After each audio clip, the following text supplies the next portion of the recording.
Oh, better without Jack, isn't it?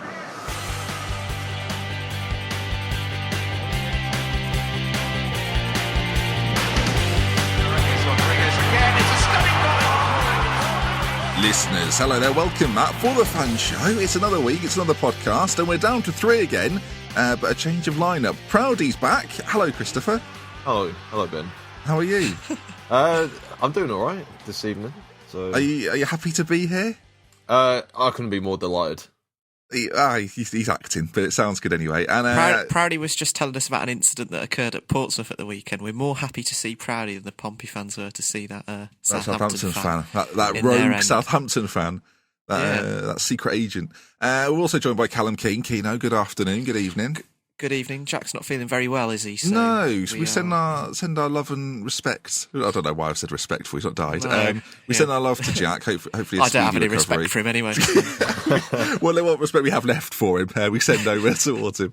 But no, he's not with us today. Hopefully, he'll be back next week. But the three of us will continue. And if Jack can't bother to turn up, I can't bother to do a feature. So there's no feature this week. But the good news is there is plenty to talk about. I'm going to kick things off. There was a tournament conclusion, gentlemen, the EFL Cup final. Manchester United 3, Southampton 2. I predicted it would be a Zlatan final, and my word, he somewhat took over, Keno. Our prediction game is pretty strong for the fans, isn't it? I feel like it's getting better. This year, well, as long as I said on the Twitter, if you don't include Jack, it's generally quite strong. Yeah, so take that. And you called it right. We didn't quite get the hat trick, but it was definitely Zlatan was the difference in a game that I think if United hadn't have had him, they wouldn't have won. It was that simple. No, well, I wonder how would United have got on this year without him at all? He's been that's true because he has, I think, 26 goals for the season or 25 goals. His mid-20s, and no other player has over 10 for United. Ooh.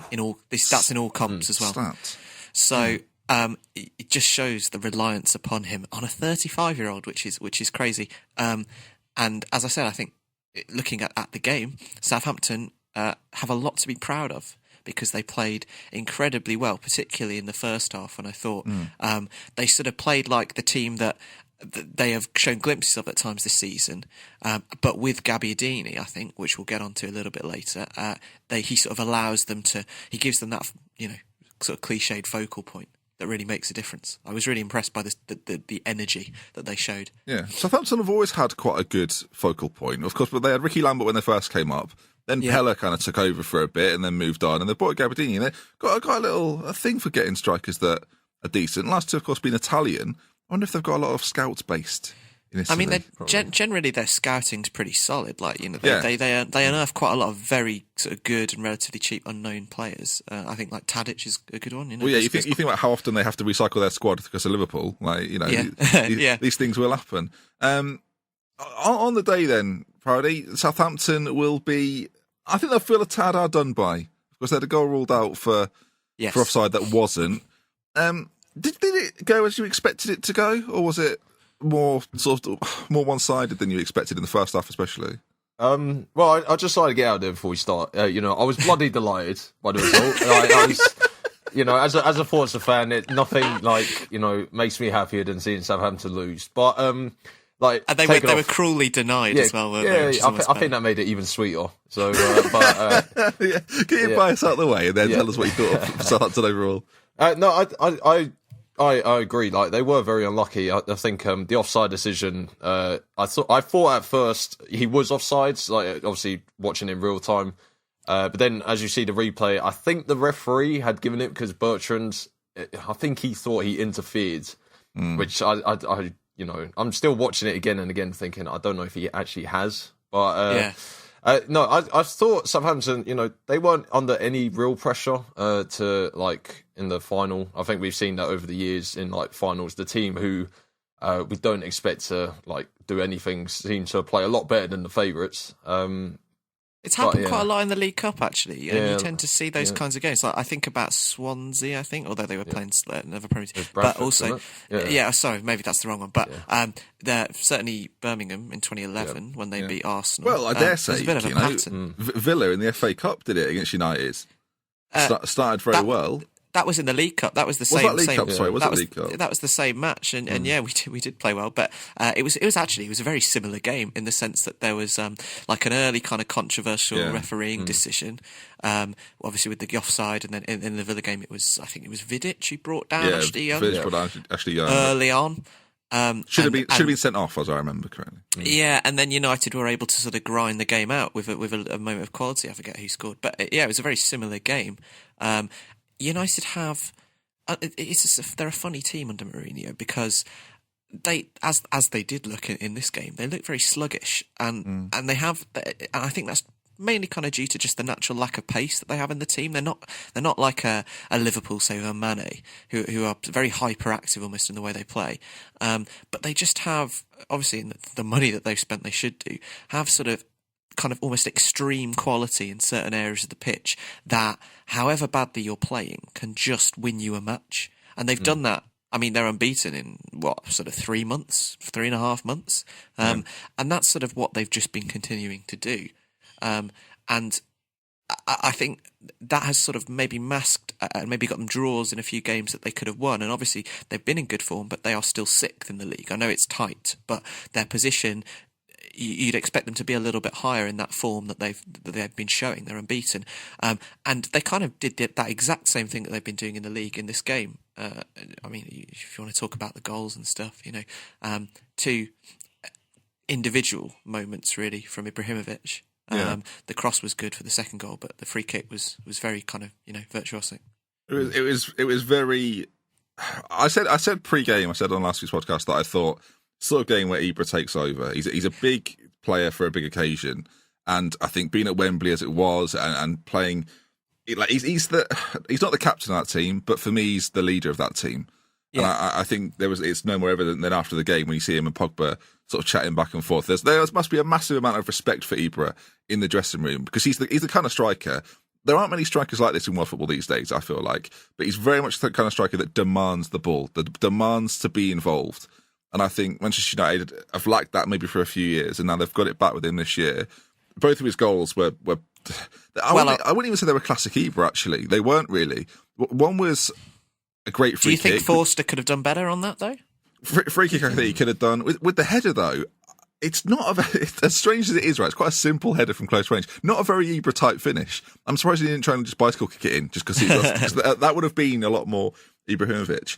But he's still got these poacher instincts at 35, which he doesn't look like he's aging in terms of what he can do on a football pitch, which I think's fantastic. He doesn't get any slower. He's never been a quick player, so he's not become this sort of sluggish, laboured centre forward. He's still. I don't know any strikers at Man United who have ended up like well, he still. What I mean is that he still looks very lean, and that kind of. I think in many ways that highlights the decline of Wayne Rooney. It's almost as well as Ibra is. Like Rooney didn't. You think about this, right? Manchester United's captain, England captain, didn't start the game, didn't come on. Like it's remarkable to think that Wayne Rooney's Manchester United future is surely like he celebrated the goal as he would do as a teammate, but he must be sat there thinking, my time's done here. If I can't get on the pitch for a cup final, my time is done here. And I think this is the game that will put into perspective that Wayne Rooney's Manchester United career is essentially over. And that might be quite a big thing to say, but I do think there has to be a move. I don't know whether it'll be China or whether he'll try and work. Say Lukaku leaves Everton, that might be a place for Rooney to go back to. Yeah, I'd quite like to see that actually as well. I think it'd be quite nice. But you spoke about the two good finishes from Ibrahimovic. It was a very good goal from Lingard as well, and another good finish from. Actually, to be fair, all the goals were of a pretty high standard. Yeah, Gabbiadini's second goal was it his second goal? Yes, the turn. One. My word, his right leg twisted like I've never seen a leg twist. I heard it said, I forget where, it was sort of reminiscent of Luis Suarez in the way that he did it in one action. Yeah, the ball sort of came over and he reacted before anybody else, and in one sort of fluid motion the ball was in the back of the net. It was a very impressive finish, and his first goal was good as well. Credit to also Lingard, who showed a lot of composure. He did have a second chance, I think, in the second half where perhaps could have done better. But for his goal, you often see players sort of panic a little bit, lean back, send it over the bar. He passed it into the corner. It was a very, very composed finish from a guy who I think sort of developed quite a lot under Mourinho, actually, this year. Yeah, I'd agree. I thought taking off Gabbiadini was a bit surprising, Friday. I don't know, he went off on 83. The game was still sort of in the balance to put Shane Long on. Do you think that was the right call, the wrong call? It's sort of very sort of retrospective, isn't it?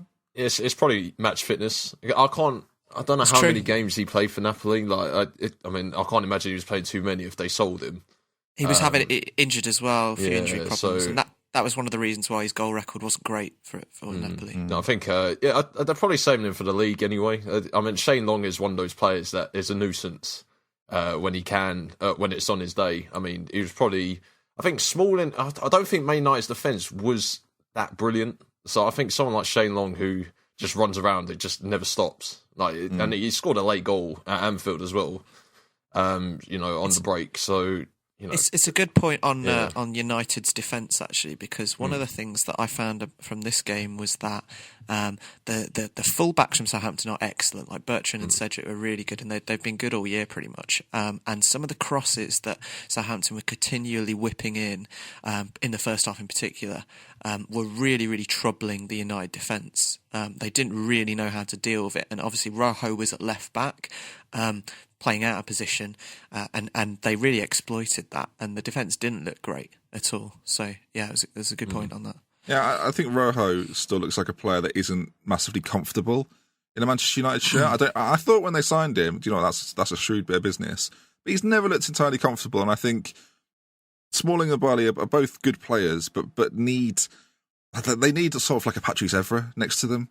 You know what I mean? And Rojo isn't that. And I don't think Manchester United, we talk about leaders at Manchester United, you look through that entire team and you're almost earmarking sort of David De Gea as one of the leaders in this team. He's still under 25. But all of a sudden he's one of the leaders. You've got him at the back, you've got Ibra up front, but everywhere in the middle, you've got a lot of players that I still think are looking to each other thinking, who's going to drag us out of this? And I think when you spend that sort of money on Paul Pogba, you're hoping that in the next couple of years it'll be him and he will be the player. You'd hope so, yeah. That becomes that leader at Manchester United, and I don't feel like he quite feels as if he's got that job. Maybe, I would not be surprised if Paul Pogba gets the Manchester United captaincy next. So, we're talking about Rooney. He's obviously going to leave. I mean, it's very likely he'll leave. I do wonder if they'll pin it on Pogba and make Pogba the figurehead for Manchester United.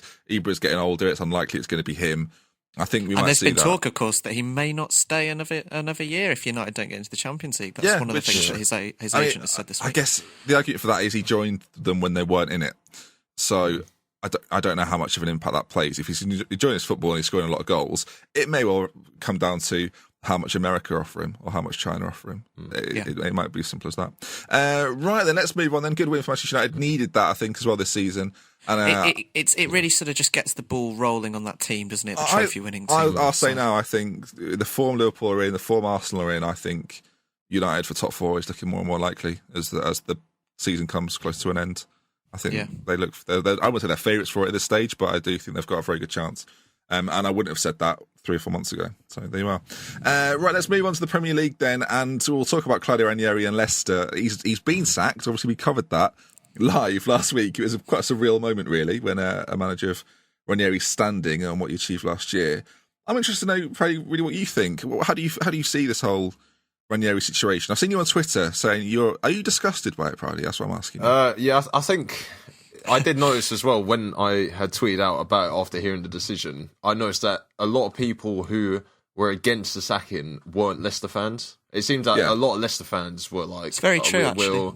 We don't mind the decision. Like, obviously he won the league, but the way they were going, they were thinking Ranieri's, he's lost it. Like, he's lost the dressing room.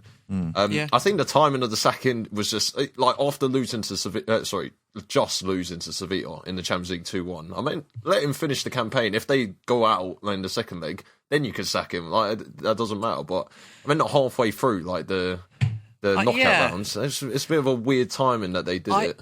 Honestly, I did of all those sort of things. That was a bit of a curious side to it, because if you look at the games that they immediately had, right? So when they sacked him, they just got that away goal. Admittedly, it was a pretty poor performance, as we said on the pod. It was a pretty poor performance. They got the away goal, though, and was still in the tie. They then had, obviously, this Liverpool game, which they won 3-1. But may not have done under him. But not really a game that you would have expected this Leicester to win at that stage. And then the whole game before the return leg. So it does just, I mean, maybe there were some other factors involved, but the exact timing seems a little bit strange to me. I'm not really sure where I stand, honestly. I've really thought about this a lot, and I'm not really sure, personally, where I stand on it, because the sort of sentimental part of me agrees with a lot of things that many sort of pundits have said, that he should have been given a job for life because of what he did. And then the other sort of part of me, the side that Jack's been arguing for like the last sort of 6 months, it seems like, says that, and in the way that I saw the Villa do this last year, Leicester looked like they were going down. Like everything looked, the signs were there, and they weren't playing for him. You even said it was like watching Villa. That game against Swansea 3 weeks ago looked identical to me. The way the players were responding. I'll tell you what, I've heard rumours that the owners of Leicester do listen to the podcast, and when they heard that was it. That was we're going as bad as Villa. I mean, I couldn't believe it. They were shocked by it. They remember them last year. Well, the 6 points the last year. What? Hang on a minute. I dare say I'm quite opinionated on it. I think you're completely right. There are very much two sides to it. I think there's the reaction of, as Proudy says, there's a reaction of Leicester fans, and there's a reaction of world football that seemingly is outraged by it. But when you cut it down to what the situation is at Leicester, 2 wins since October, 1 goal since Boxing Day before the Liverpool game. He's not getting the best out of those players, whether they aren't playing for him or we can't motivate them. If you carry on the way they were doing, they will be going down. They would have, in my opinion, they would have gone down. It's very easy to say that now. They've been sacked and they've won a game.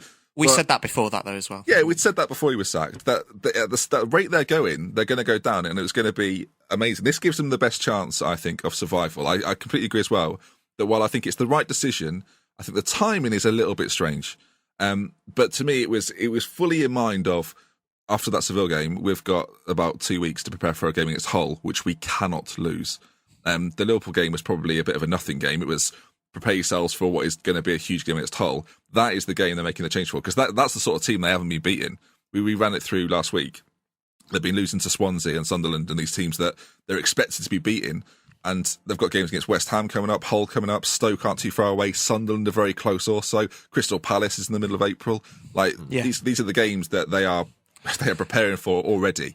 And we'll talk a little bit about this. Yeah, we'll talk a little bit about this when we preview it. But the Liverpool game was almost a throwback. I mean, we can kind of move on to this as we're going. We can talk about. I should say just very quickly, Ranieri being sacked is very sad. Like the whole situation, it's sad. Like it is sad. I don't think it's the wrong move, and I don't think Leicester fans think it's the wrong move. But the circumstances in which it's happened, and I've got quite a bit to say on this. Sorry, boys, I'm going to carry on a little bit. No, but go for it. I really don't like how pundits go, if we'd finished 14th and they were 15th, he wouldn't have been sacked. It's like, well, yeah, but they won the league, and the drop-off has been so extreme. People are going, well, Swansea fans, they'd take a title and then get relegated, would they? I mean, maybe they would, but it's like, that's not the situation we're in. That they're a team that have won the league, spent 80 million after that, and are now in the bottom 3. Like essentially, they were there or thereabouts. It's a crazy decision, and I keep saying, well, the owners they've sucked the life out of football. I don't believe in football anymore. Well, it's a question, isn't it? I mean, I'll ask the both of you. You've both got owners that have been quite controversial in the last sort of 10 years. So, and I dare say, as a Liverpool fan, so have I. Hicks and Gillette were a disgrace, but. Would you rather have sentimental owners, or would you rather have what are business savvy, sensible owners? Like it's very cut and it's not very cut and dry. Actually, it's very kind of opinionated. Friday, we'll come to you first. How do you feel about that? Would you rather have owners that are willing to make cutthroat decisions, or show a little bit of leniency and allow things to play out? Well, at the risk of them failing, by the way, that's the point I'm making. Yeah, I think I'm probably one of the better people to ask, because the way we were owned over before we got relegated, and then we kept getting sold off to which time which relegation? 2010. Yeah, 2012 and then 2013. No, I was, I think.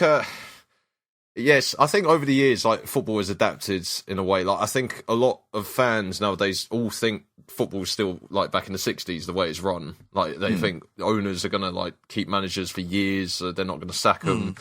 But that's not how it is. I mean, we've seen this numerous times over the years. I think the Malky Mackay, before obviously all the allegations came out about what was said about him, like Vincent Tan sacking him, that was massive at the time. And I can't remember, there's another decision which was quite big in club football. But I mean, if we see this over and over again, then we have to understand these are the decisions you have to make. Obviously, I wasn't happy. To not be surprised by it. Yeah, I wasn't happy, obviously, with the way that Ranieri sacked. But if, from the business point of view, they think that's going to help them survive, and you can imagine the amount of money you will lose if you get relegated.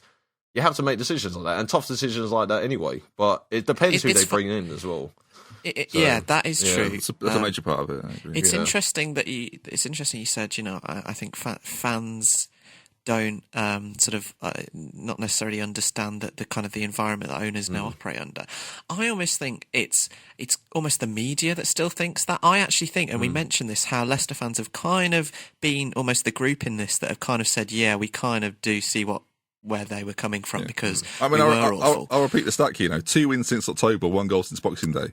Yeah, I mean, they're watching it. They're still paying 30, 50 quid a week for that. So yeah, it's those fans that have seen this every week, and I think I kind of feel like, as Proudy said, from a group of fans in my team that have had shocking ownership over the last sort of 5 or 6 years, I understand and kind of do get the kind of the decisions that owners sometimes make, and I in a way, I wish that my club had been run with the same kind of sort of not necessarily sort of focusing on the business, but a little bit more in terms of like sort of results based sort of ethos. I kind of if the owners of Villa and Randy Lerner had acted maybe in a bit more like the way that some of the owners, particularly at Leicester, who have brought them up from League One, I think, or at least sort of mid-table in the Championship, we may not be where the position that we're in now. So I actually think that fans do sort of get this a little bit.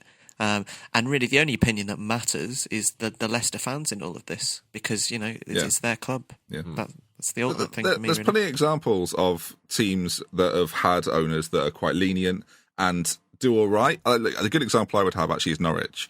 Delia Smith as an owner is from what you can tell, very loyal. That she stuck with Alex Neil through Norwich's difficult time, and then on the opposite, and Norwich is still relatively successful, but they've been relegated twice in the last 5 years. So there's you can have this nice attitude of keeping managers. Like Norwich have gone down with managers and kept them there. They did it with Neil Adams and kept him there, and they've done it with Alex Neil. Strangely, a lot of Neils there, isn't there? On the reverse of that, of course, you've got Watford, who are, I think a lot would agree, despite what Leicester's owners have done, are the most cutthroat owners in the Premier League. They will bring a man in and sack a man if they think they can improve the status of the club. And it looks to me, if you look at the league table, Watford are going to survive again this season. Not only survive, but probably finish comfortably mid-table. So it's the Leicester owners are probably looking at all of these situations and going, what do we do here? All the teams below us are changing managers. The only manager not to have a change so far below Leicester currently is Middlesbrough. And that's where you're going to see a board at Middlesbrough that have been newly promoted, and they're going to survive, aren't they? Well, not survive, so they're going to keep with Karanka until the end of the year, and they're going to see what happens. Yeah. And you might have Middlesbrough fans saying, do you know what, around February we should have made the change. So it's interesting that you're going to have it from both sides. On the game, though, so it's Leicester 3, Liverpool 1. We will talk about Liverpool because I think for the first week in a while we're actually quite interesting rather than just quite bland. You mentioned it was on this game. It was almost like we kind of spoke about it midway through that little segment. It was almost like a throwback to last season because, and in a way, we were talking about the timing. This game allowed Craig Shakespeare. Is it Craig? Yes. Had quite an easy job this game because he kind of just set them up almost in the exact way. Couldn't lose either. And set them up in the exact same way that Ranieri did against teams last season. Hull will be the real test because Marco Silva will not give Liverpool the space that I think Jurgen Klopp did in this game. No. And they'll give Leicester more of the ball, you would think. This whole side, so it's going to be interesting. Does it annoy you, Proudy, how well Leicester played?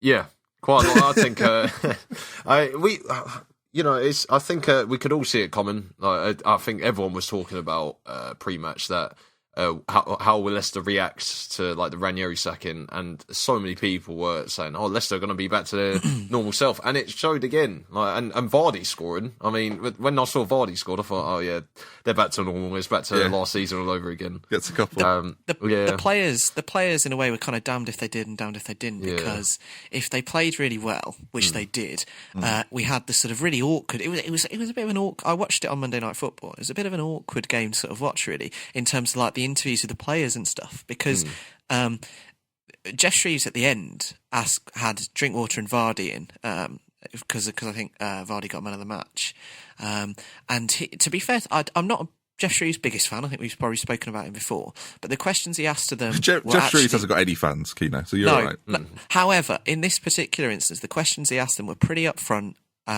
Basically, the questions that everyone was thinking, like why. Where was this performance all season? Why have you suddenly run about 3 or 4 kilometres more this game, each of you, than you had done for the rest of this year? And they didn't really have any answers to it. No. And it was kind of it was funny. And Neville and Carragher are a little bit sort of awkward after the game as well, because I think it's quite rare in a manager sacking that the players come under so much scrutiny, and almost people begin to realise that really this is the players' fault. And in this game, aided by the fact that, as you'll probably mention in a minute, Ben, Liverpool played into Leicester's hands to the T. They pulled out a performance that we'd seen all of last year, and it was very odd. And I don't think it really painted them in a good light. Yeah, I think for Leicester's players, a lot of criticism, and I think a lot of it's fair, but it must be, as a player that win the league, in the circumstances in which they won the league, it must be very difficult to motivate yourself when all you're hearing around you is, this season's a bit of a free pass, boys. You know, do as you please, don't worry about it, just don't go down. And then all of a sudden, they're at risk of going down, and they're in a relegation dogfight. But again, they're in the Champions. It must be very polarising being at Leicester currently. We're in the Champions League all year. That's sort of the focus. Don't worry about too much about that league. No one's expecting you to do anything. That was the attitude, wasn't it, pre-season? No one's expecting Leicester to do anything. They'll probably come like 8th or 9th based on the success of the season. They've made some decent signings.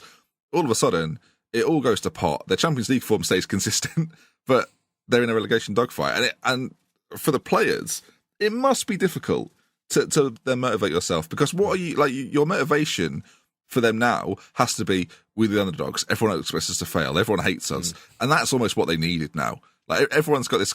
There seems to be this sort of world fan of view that, I hope Leicester go down now. Well, tell you what, that's probably going to motivate them more than telling them, free pass. So I think we'll see this sort of performance from Leicester a lot more now. I think this change, whether Ranieri should have been sacked or not, is going to keep Leicester up. And I'll say no. I think they'll survive. And I wouldn't have said that a month ago. What were your thoughts on Liverpool, Ben, and how they played? Because there was another team on the pitch during bloody hell, in all but name. Well, Emre Can was back, so yes, that went well. You know what that means? There's a few players that are getting away with playing really poorly at Liverpool at the moment. I'll start by saying we miss Jordan Henderson. People just continue to underrate his influence on a football pitch. I think our win percentage is 66% with him, 33% without. Now, I find that those are a little bit facetious, those, because, we said the same thing about Mane, and he played, and we were still rubbish. But Roberto Firmino scored, I think it's 3 goals in the last 18 games. And that's the kind of player and performance you need to see a lot better from, and we're not currently. Lallana's gone off the ball a little bit. Coutinho's here if it's the starts. Wijnaldum was poor. Mane wasn't really in the game. And are you saying I should take Firmino out my fantasy team, Ben? 3 goals in 18 games. I would if I were you. But and then I summed it up quite. I felt like I summed it up quite well on Twitter the other night. I was thinking about it, and I thought we started the season with James Milner as our first choice left back. Now, if there isn't a more obvious statement to, this is a stopgap year, and we're seeing what Klopp can do with a team that probably are 5th or 6th in terms of quality. There was a point made on the Liverpool Reddit, which I'm going to repeat. It's a really good point, that Liverpool currently have one world-class individual at the club, and that world-class individual isn't a player, it's Jurgen Klopp. So what he's trying to do is get the maximum out of what is I'll say again, a 5th or 6th positioned squad. Now, it's quite difficult to do that when you've got players flying off the African Cup of Nations. He's got injuries. He's had all the mess with Sacco to the point where he's now having to play Lucas as centre back. James Milner's his left back. That's the biggest mistake, by the way. We didn't buy a proper left back. But Jurgen Klopp has to be given time to fix this. Like, the 18 months he's had isn't enough. We have to carry on and make sure we back him. And if we don't back him next season, I don't think we'll ever back him. So we're going to be in this little situation for about 3 or 4 years. So the summer is, to me at least, the summer is the biggest summer for FSG and for Liverpool in general for a very long time. Pre-Rodgers, I dare say.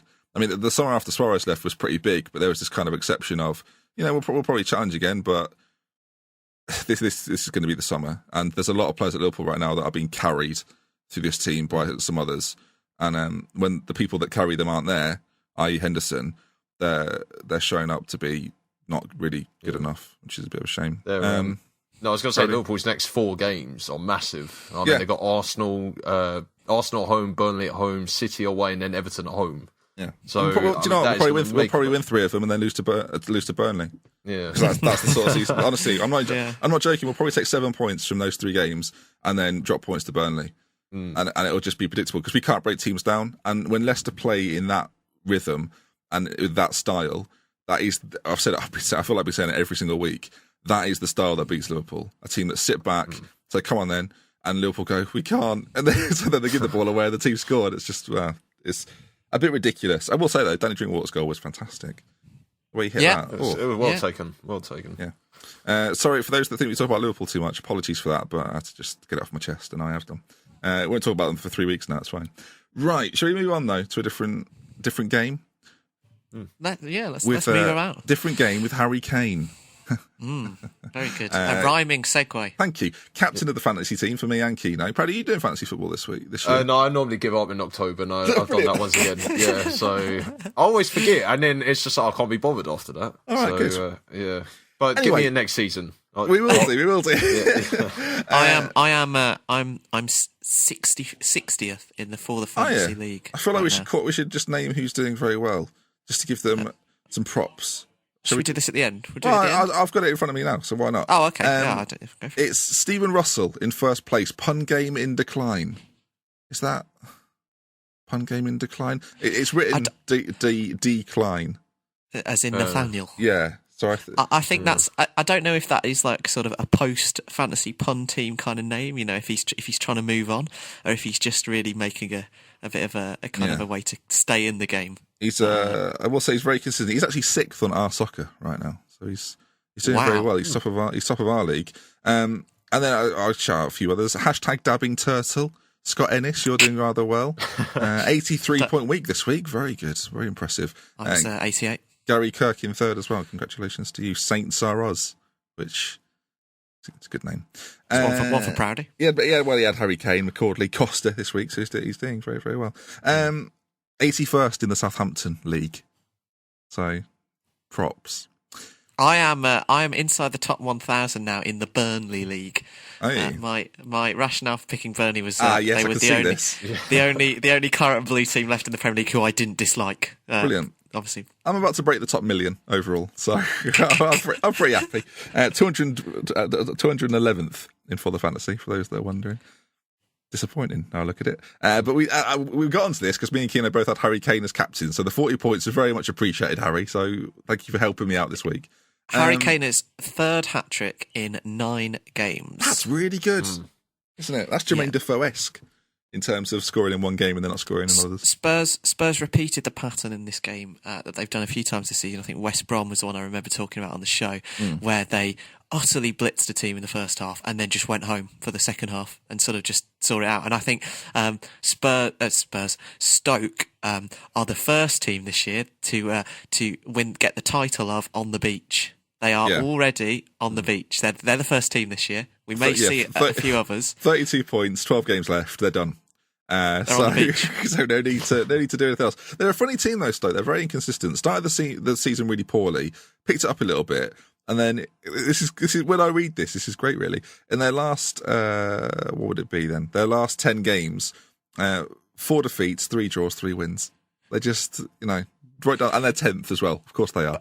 The thing with this game though, however, there's their record against any team in the top 6.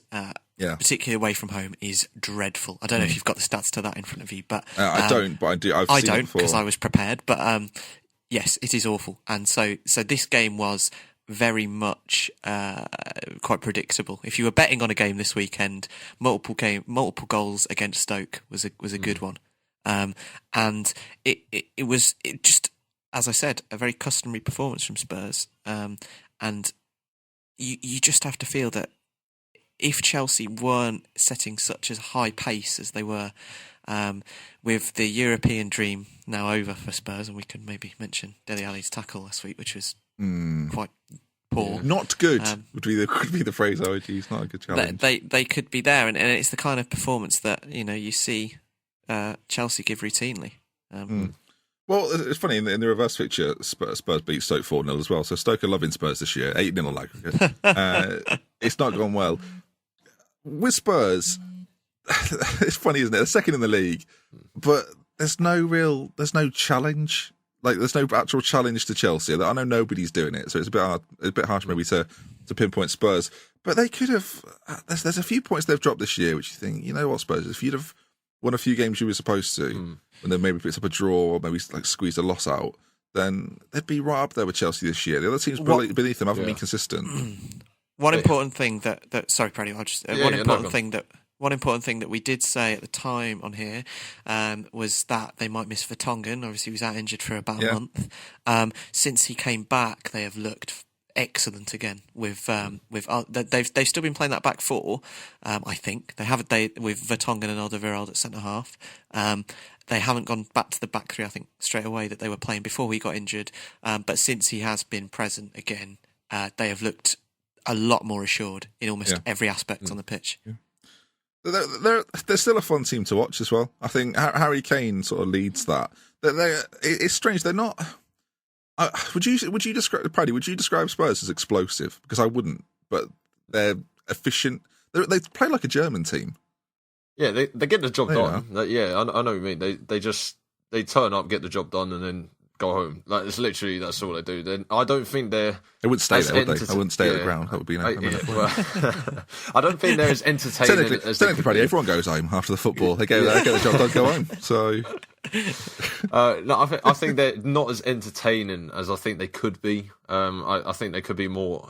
I think last season they were a bit more entertaining than they have been. I think they're just quite structured this year. Yeah. I think the way they set up, especially. I mean, I was going to touch on a point that you were saying, like, if they had picked up a few points here and there. I mean, they've only drawn 5 games more than Chelsea, which, I mean, and they've conceded less. So in a tight title race, that is those draws. That is literally the difference, isn't it? That's what I mean. It only lost 3 times this year, which I thought it would be more. I mean, one of them was to Liverpool, like only last week. So hey, you are back. Yeah. Oh no, we're not. Leicester. We're not back. But yeah, I'm being at home as well. I mean, so at home is definitely their strongest point, but I think they're just not entertaining enough to win the league. What are Spurs? I love that. That's the Newcastle attitude. Yeah. What do we think Spurs are missing? I'm very much of the belief. I still think they miss. I say they're not explosive. I think they miss an explosive winger. They did have one that went to Real Madrid, but I do think there's Lamela isn't quite that. I don't think Son is explosive in that regard. I don't think he's gonna. They don't. Spurs are very good without scaring a team. Do you know what I mean? They're not Crystal Palace scarily good. They're just they're just very, as I said before, they're very efficient. But what are they missing, Kino? That's the question I want to ask you. I think they have. If we talk about what they're not missing first, one of their defence, their backs kind of. That's not what I asked him, Paddy. I don't know if you got that. I'm getting there. I'm getting there. Talk about what they have got. No, I'm getting there. Listen,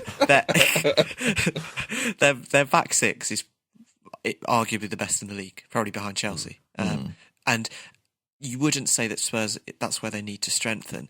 What I agree is that maybe arguably since the Bale departure, behind Kane, in those sort of 3 that he likes to play behind Kane, with the exception of Eriksen, actually, who I think has really, particularly in 2017, has really kicked on again. His form was patchy over the winter. Yeah. With the exception of him, I think they are missing maybe 1 or 2 world-class attacking sort of, you said a winger, that's one, sort of attacking players. If you look at the players that Man City have signed, for instance, like a player like a Kevin De Bruyne, if they had a player of that calibre who could score goals from midfield, allow Eriksen to play and dictate in the way that he can do, and someone who could supply Kane even more so than he does now, and he gets a pretty good service as it is. I think that would really kick them onto the next level. It'd give player like I agree. I think Eriksen's fantastic. I love Eriksen. Disappointing that he's not at the team I support, but it would give players like him and Dele Alli a lot more space as well. And I think that's sometimes those two players fall victim of it being a little bit too tight, and it breaks down with those two players. And I think they come under a little bit of criticism. It may only be one signing or so. They could be one world-class player away. Is he out there, Proudy? Who is it? Who is that player? I have an idea. I was going to say, I mean, the money they spent in the summer, surely they could have attracted one. I mean, the players they signed, Musa Sissoko. Who could they have got in? Was he the guy? Is he just not playing enough? No, I think I don't really know wingers really. Someone like Insigne from Napoli. Yeah. They have been linked quite. They've been consistently. I think Spurs fans will probably be right. They've been consistently linked over the last 12 months with Isco from Madrid. Who that's not that for me. For me, that's like another Eriksen. Yeah, I agree. I'm not sure. I think he could add to that team playing out wide in a way that Eriksen might not be able to, with the way he plays on the right. A little bit more tricky. In the same way that City, maybe Silva when he was a little bit younger, used to play him out on the left-hand side of a front three. That would definitely be a signing that would give them added depth and quality to that front three. The kind of player that... Would you play Isco in a front three? Well, in a sort of a three behind the one, behind Kane. Oh, okay, behind Kane. So what You'd have to go out wide, wouldn't he? Well, he would probably replace a Son or a not Chadley, but it's that kind of player. He's at the Albion, but alongside Ali and Eriksen, I think. To add that quality. Give me a name which isn't Isco. I've been racking my brains for wingers. Someone like Mertens. From again, Napoli. Yeah. He's I tell you what, he's in fantastic form for Napoli, but he's not. Maybe he's not really of the age or the model. Well, he's not a world-class bracket player, but I mean, I guess that's a different. That's kind of the question then. Yeah. Can Spurs realistically attract, even with their Champions League football, can they attract a world-class winger? Because there aren't many world-class players in the league in general at the moment. I think they should. I think there is no reason why they shouldn't be able to, particularly with the new stadium coming in the next sort of time. I know they're playing at Wembley next year. Maybe that could be a draw. But there is no reason why they shouldn't be able to. Particularly with the fact that they've cemented themselves as a top sort of three regular in the last few years as well. Yeah. But I mean, Arsenal. Like talking about Arsenal. They haven't attracted any world-class players for how many years? And they've been in Sanchez. the top four for Sanchez, maybe, but and Ozil. Is Ozil not? I mean, that's two. Okay. Well, that's not many, as you know, but let's quickly a little tangent then. How many world class players are there in the Premier League right now? In our opinion, how many? I don't want you to say who they are. I just want a number, and then we'll discuss them. I reckon there's maybe 6. I was going to say like 6 to 8. Yeah. So I was going to say 5. But... 5. All right, I'll put forward a name. You tell me if you think they're world class, right? This is like a feature, This is the mid feature. So, are we all agreed that we think Sergio Aguero is a world class centre forward? Yes. Yep. Eden Hazard, yes, world class winger. Okay, well, Sanchez. Do we think Sanchez is world class? Yes, I do. I still think. I think he is as well. I put Sanchez in that bracket. I think he's a step above. Proudy? I think the bracket lower than world class, in my opinion. We sound like match of the day. I don't think he can influence a game by himself. I mean, if he could, I would have seen it more this year. I think the criteria for judging these kinds of players, if we were trying to spell it out in a way that's, like when match of the day, could they be in the Champions League winning squad? I think is the kind of the criteria. Yes. Would one of these players fit into a team of sort of the European super clubs? So your Barcelona, Real Madrid, Bayern Munich, Juventus, Paris Saint-Germain. I wouldn't say Sanchez could then. Do you? All right, that's fair enough. All right, Pogba. I think Pogba is. Yeah. Not necessarily showing it this year, but I think we will see it, and I think we've seen it before, and we will see it again. It's just not in this current Manchester United lineup. Zlatan. I think He is, but I probably wouldn't put him in those sort of six because of his age, in the sense that a team like that wouldn't sign him at his age. I mean, people will be saying this for 3 or 4 years. This could be his final year as a world class player, but I'd still put him in there. Yeah, okay, yeah. Any other names? Because we've got. So I've not mentioned Ozil because I don't think Ozil has been for about a year and a half, 18 months. So I don't think it'd be right to put him in.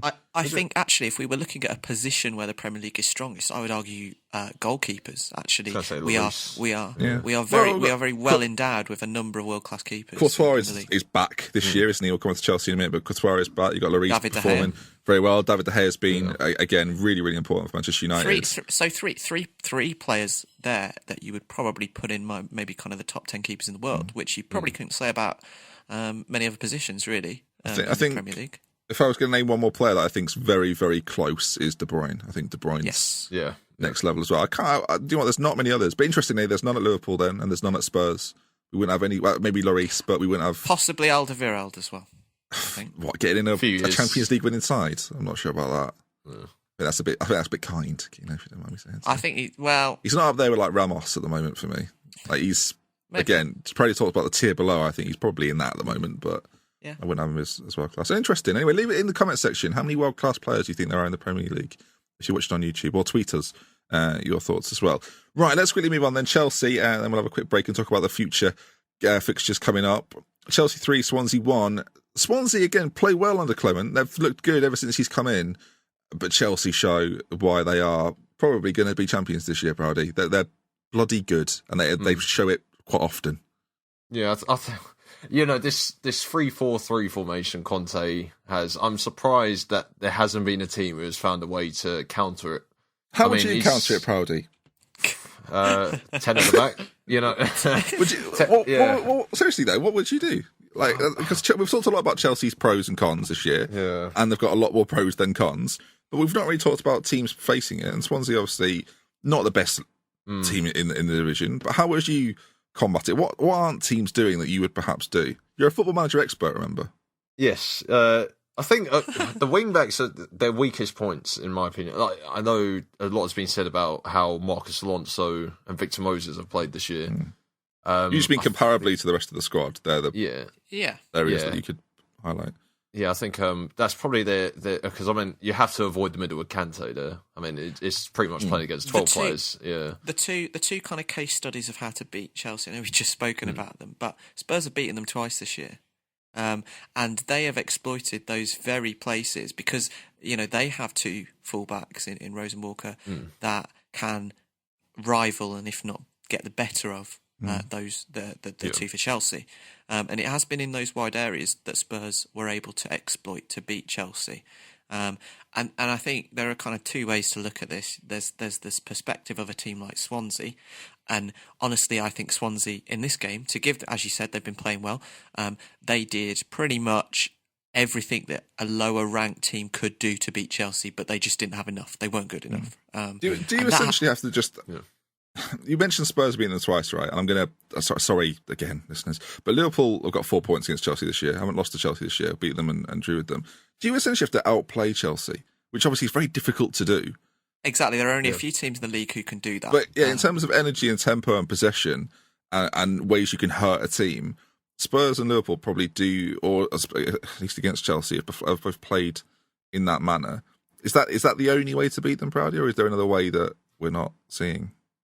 Can you play direct against them? Can you play I think Swansea's goal showed it. Yeah, it was just a long ball over the top, and Llorente headed it in. No, I think that was, it was such a Route 1 goal if I've seen one. But I think it could be the way. But then again, I mean, if you score goals like that, you're going to have to defend against like the likes of Pedro, who is a nuisance of a player. I mean, Hazard, we've already said is world class, and then Costa, who's a bully. I mean, that's 3 different types of players that you have to play against. It's not like the same sort of system. Like they all play the same sort of way. Yeah. So then, if you can mark one, you can mark all 3 of them. You have to mark 3 different types of players, and you need the players. Yeah. I mean, Swansea don't have the defenders to, bully Costa back. They don't have the defenders who can mark Hazard out of the game, and they probably don't have the players who can take Pedro out.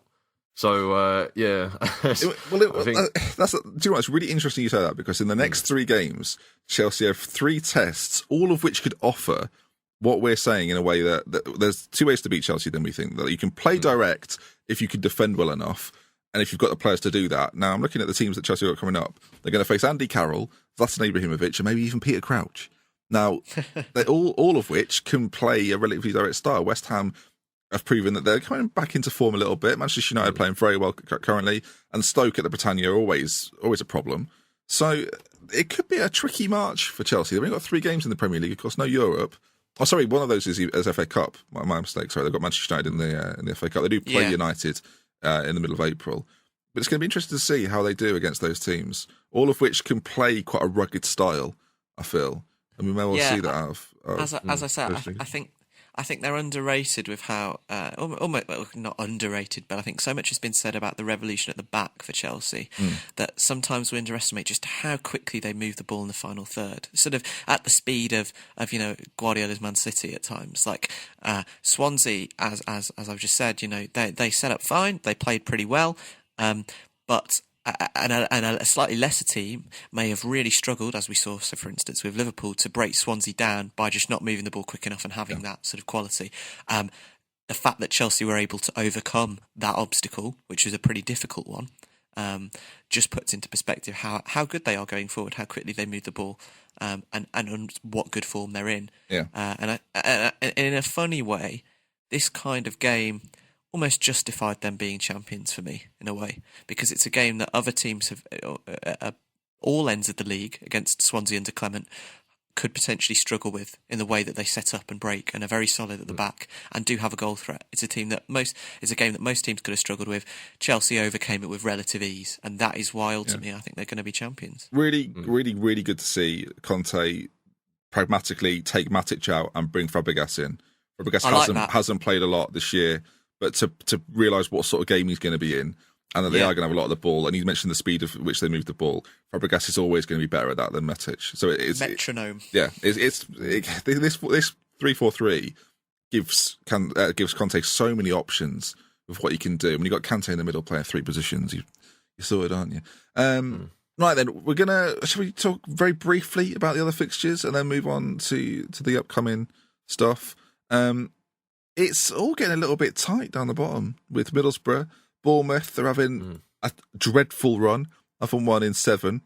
Do we still think the bottom 3 is decided, or is it getting that little bit closer? I mean, Crystal Palace have got a result, so I think Sunderland are I think most people still going down. We're still sure. Hull, Palace, Middlesbrough, Swansea, Leicester, even Bournemouth. There is 6 teams there. 2 of them are going to go. There's a lot of movement, and obviously there's been a lot of momentum changes with the new managers that have come in, right? And you'd expect if Leicester can repeat a few, it doesn't even have to be many, a few of those performances that we saw against Liverpool, you'd expect them to move out of there. Hull and Swansea both made changes over Christmas and have shown good form since the turn of the year. For me, it's the teams, if we're sort of measuring it on momentum and the direction of travel, Middlesbrough and Bournemouth, who both of which are in dreadful form, and the only 2 managers in the bottom 7 that haven't changed. And they've not really been, and I think Moyes, Moyes is there as well, but Moyes is doomed. I don't care about anyway. People haven't really spoken about Borough and Bournemouth as candidates for most of the year, have they? And they could be 2 that, maybe one of those 2 at least, may slip into the fight right at the end if their form continues in the way it does. Borough have scored 3 in the last 9, and Bournemouth have conceded 2 or more in every game in 2017 in the league. But Middlesbrough, we don't really talk about Borough all year because they're quite dull. Well, it's that they draw a lot of games, but it's bizarre to look at. Right, they've got the lowest goal difference, or the best goal difference, I should say, from the bottom 7, a -9. They've only conceded 28, which, to put that in perspective, is less than Liverpool, same as Arsenal, less than Manchester City, which sounds crazy, doesn't it? But they've only scored 19, which is 4 less than anybody else. They've only won 4 games, which is the lowest amount, but they've drawn 10, which is obviously more than anybody else. This strikes me. If Middlesbrough don't start winning football matches, they're gonna be down. And there's a fine line between playing for a point away from home, or grinding a result out against a better team, and then going for it a little bit more, and risking winning that game. You might lose 3 or 4 more, but if you win those extra ones, all of a sudden you're up in 13th coming into the season. Middlesbrough have got to start taking a bit more of a gamble in games, because quite clearly, drawing 10, they're probably not at the moment. They're playing things quite safe, and Cranker obviously believes in that. And so far, for a newly promoted team, they're not in the relegation zone as things stand. It's working. But it's a very, very fine line. Borough have really got to start winning some football matches. And they've not won 1 in 9, by the way. They've won 1 in the last 10, which kind of sums up how I feel about it. Right then, what we'll do then, take a quick break, and we'll be back after this with a preview of what's coming up this weekend. It's all kicking off. This particular podcast, For the Fans Show, have linked up with ClassicFootballShirts.com, the home of the classic rare retro vintage football shirts. All of the shirts are original and officially dating from the seasons in which they were worn. You can find a referral link on Twitter in our YouTube description. If you're interested in that sort of thing, get yourself one. There's honestly, the range is ridiculous. There's a Norwich away kit, a Parma home kit, anything you want. It's madness.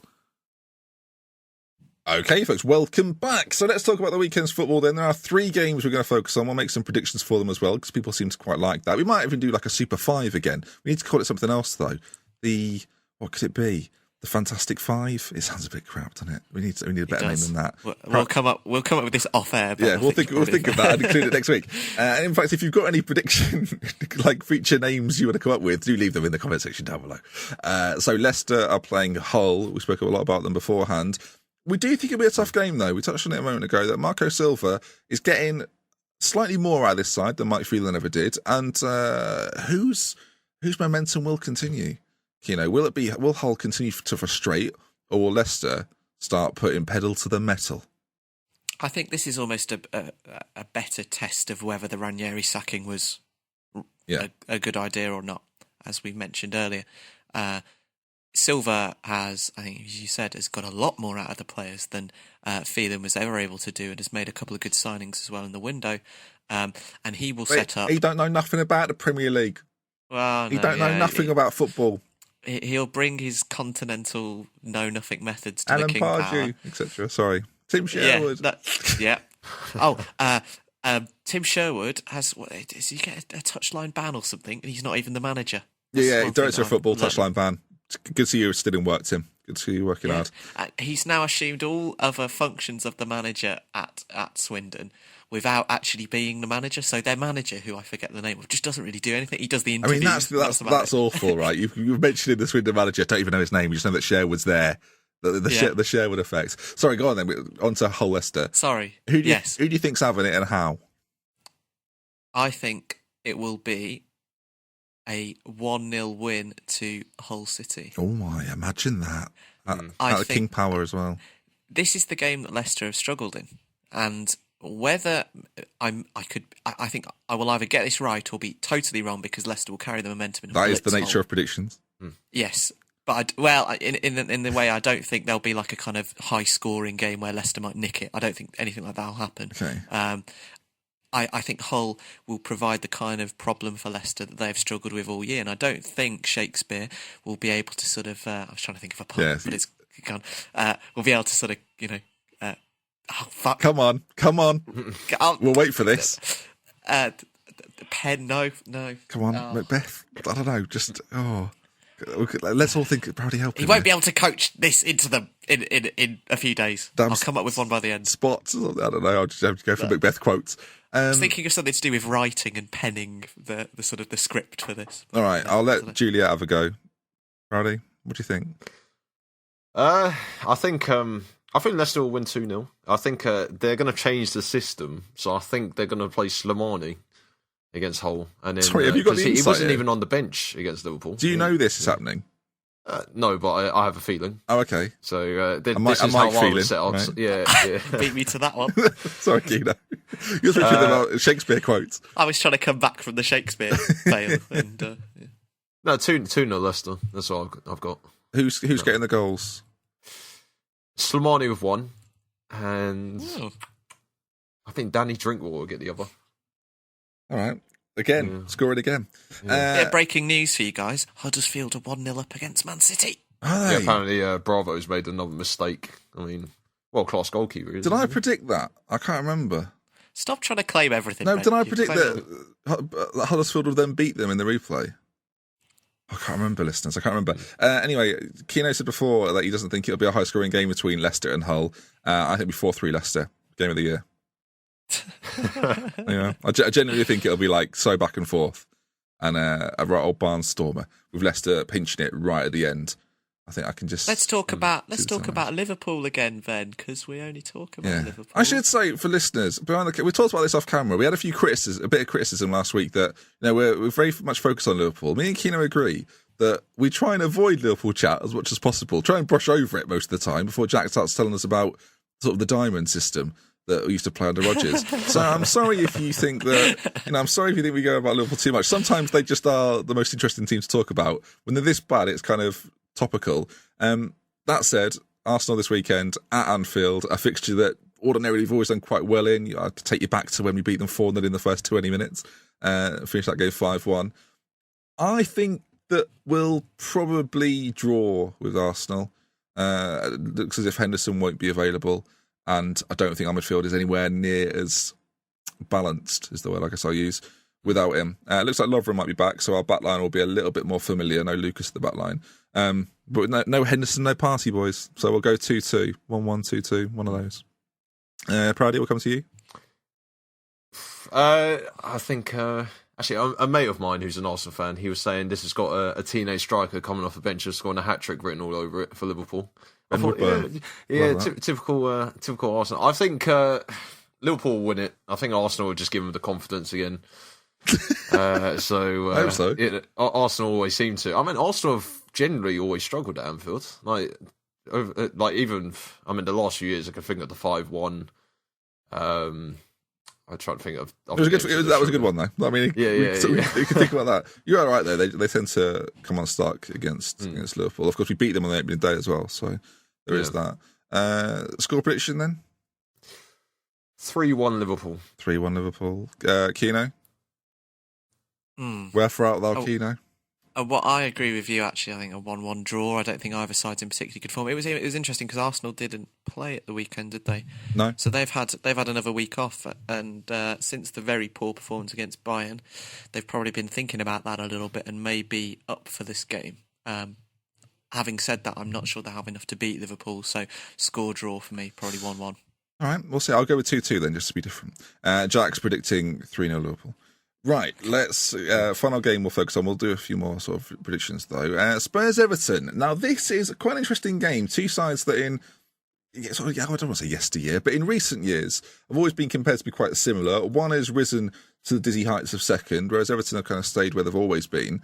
But it's the sort of game that I think Everton will cause Spurs an awful lot of problems. It very much depends on how well Everton play. If Everton play as well as they can do, they'll probably beat Tottenham. Just because they're that sort of team. But will Tottenham have enough just to slap them to the side? This was a game that happened on the opening weekend, and we both said, I wish these two teams would play each other at full tilt. At this point, they're kind of at that stage. And they're both in really good form as well. So all of their players are, the teams are in good form, but there are certain performances from players which are standing out. Obviously, we mentioned Kane. Lukaku scored again at the weekend. Barkley's in very good form. And so, as you said, this will be a fun game to watch. I'm quite looking forward to this one. It's on Sunday. It's at White Hart Lane. It'll be an interesting match. I agree with you that I think if Everton are in the way that they play, in the way that they are organised and quite energetic as well in their play, not quite to sort of Pochettino levels, but they're very quick and break very well as well. They are the kind of team that can definitely cause Spurs problems. Whether they'll have enough to beat Tottenham in the form that they're in right now, I am sceptical. I think that you just said, Kane is in fantastic form, and I think the way that the fullbacks do like to bomb on for Everton, it's going to be, as we mentioned earlier, a battle of a kind of fullbacks. It's going to be a battle of the fullbacks in this game to sort of vie for the width. And if Spurs can win that battle, which I think they will do, I think they will narrowly pinch the win here. But I think there will be goals. So maybe a 3-1 Spurs. 3-1 Spurs. Proudy? 4-0 Tottenham. Brilliant. Yeah, so fulfilling the Jack role. Again, 2 4-0s back to back for Spurs, that'll be. Yeah. I think Tottenham's home form has been so strong this year. They're unbeaten at home, other than Europe. And Oh, actually, you can't really call that home. They're not either. at home. They're not technically at home. Yeah, it's neutral. But yeah, it's so strong at home. And Everton aren't. I mean, they're unbeaten in their last 5 away. But I mean, before that, they got thrashed at Chelsea. You know, and then Against lost the at big Watford. teams, they've struggled. Yeah, again, I mean, well, they drew City at the Etihad, but I mean, That was quite a while ago, though. yeah. Wasn't it? It was So I quite mean, a they while haven't ago. really played any big clubs, but I definitely think a thrashing's on the cards for them. I think Lukaku's going to be marked out of the game, and Barkley's just going to end up where he was at the start of the season. So Good. yeah, Right. yeah. There we are then. Just quickly, why are Spurs playing their Champions League games at Wembley? Is it just money?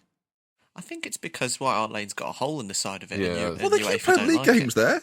Yeah, it's probably some regulatory issues. Yeah, I'm sure it is. Honestly, I'm thinking about it. I don't know why, based on the fact they play every Premier League game there.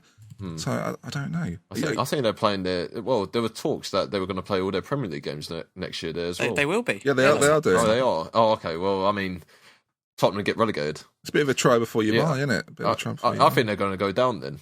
So they won't win any. Yeah, they won't win any of the home games. They can't win. They can't win at Wembley. All right. Yeah. Well, that'd be So- spoilers, everyone. Spoilers. Just a quick one. According to a paper which will remain nameless because we don't like them, the move was necessary due to UEFA restrictions regarding European competition access, capacity, and rights delivery because of the work. I presume what rights delivery is, sort of ability for disabled people to get into the ground, etc. They don't fulfil some of UEFA's code of conduct for that. So They're also making until- a shitload of money from being at Wembley. Yeah, I would imagine. very true. Yeah. More so than they would at White Hart Lane, of course. Right then, did you get a score prediction there, Brady? 4-0. 4-0 Tottenham. Yeah. What are you saying, Ben? I'm going to go. It's tricky, isn't it? Because Everton are so wishy-washy. You're never quite sure what you're going to get, like a box of chocolates. That's how you do a quote, Kino. You make the most of that next time. I'm going to think of a Shakespeare one for next week. Okay, good. You've got a whole week to think of it. I'll put you on the spot and you have to cut it out again. I'll go with... Do you know what? I'll go for a very testy 0-0 with a red card. Maybe a couple of red cards. I think it'll be a bit of a barnstormer, but no goals. I think both goalkeepers will have fantastic games. It'll be a story of the goalkeepers, not of the goal scorers. Yeah, that's what we'll go with. I'll go 0-0. We don't have many 0-0s between two sort of exciting bigger teams, so we'll go with that then. So why not, Ben? Why not? Why not be different? Jack's going for 7-4 Everton. So there we are. Although Have you got a little line to him? but he also wants he thinks Ronald Koeman will be sent to the stands. Because he doesn't like. Yeah, it. no reason why. He does he? just thinks that he should be. Stay tuned. Maybe he will be. We'll just do two very quick predictions. West Ham are playing Chelsea at the Olympic Stadium, or London Stadium, I should say. Just want to score, Kino. 2-0 to Chelsea. Brody? 2-1 to Chelsea. I'll go 1-1 at West Ham. Andy Carroll, bicycle kick. Jack thinks the game will be called off due to weather conditions. And then finally, Sunderland are playing Man City at Sunderland on the Sunday. So it's a Sun special. Score, Kino?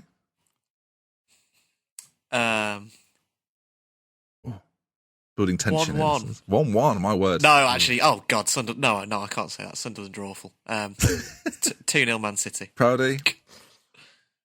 I think Moyes is going to become a tactical genius, and Sunderland 1-0. All right, I'll go 3-1 City then and just leave it at that. Right, then that is going to bring us to the end of this week's show. If you've enjoyed listening to it on the old YouTube channel, do drop a like on it. Of course, you can check Proudy out, our youtube.com/ I forgot what it is. Brilliant. It's just loads of letters and numbers. So leave it. The fact you haven't got it recognised or memorised is disgusting. He spends all his life telling people to subscribe to him on YouTube. Yeah. And you can't do it when it matters. There's a link to his YouTube in the description down below. Your Twitter is, what is it? Proudy YT. Yeah, knew that. I'm trying to get that changed. Oh yeah. But, tried to get a Proudy, but right, so the woman. I mean, it might be Proudy YT by the time that this comes out. We don't know. He's trying to get it changed. Kino, pleasure as always. You're on Twitter. You like to promote it, so go ahead. Also, KE8NO.